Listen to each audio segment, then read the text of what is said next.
from the mid-'60s on, you've been pretty much focused on the jazz aspect of your saxophone playing.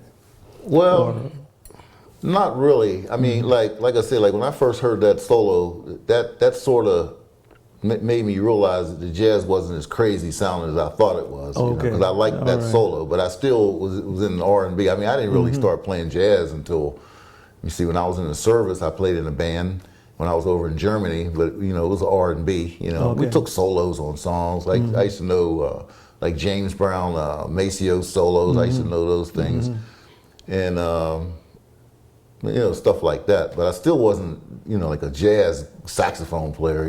That was kind of later when I started studying jazz and learning about chords and scales and all that kind of stuff. So approximately when was that? That was probably in the early '70s. Like when I really started.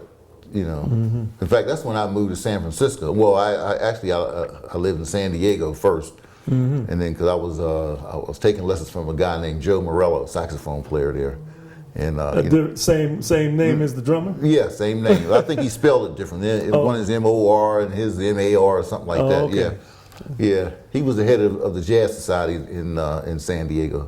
So yeah, he was giving me scales like melodic minor scales to play over here, and that kind of stuff. So I started to learn, then when stuff that I should have learned when I was 16 or 17.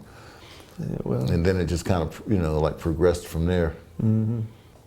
Moving through the ages, you're in San Francisco, San Diego. When did you come back to Pittsburgh? Early '80s, because I was out in out in California mostly all of the '70s after I got out of the service. Because I spent 3 years in the service. I was over in Germany for a couple of years, and then when I came back to Pittsburgh, I was only here for a few months. And me and a friend of mine said, "Hey, let's go to California," and that's where we went. Go west, young man. Yeah.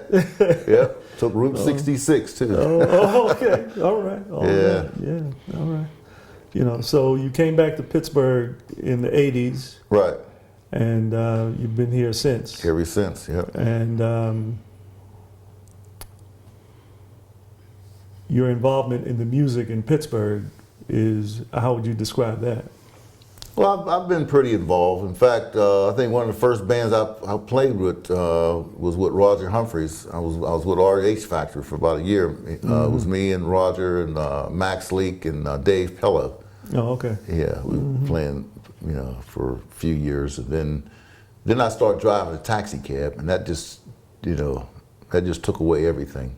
I wasn't into music from 1983, I think, till 1988. I wasn't even playing. I was just out there hustling that cab, because it was a 24-hour job. Yeah, I had my experience as a taxi driver. Yeah.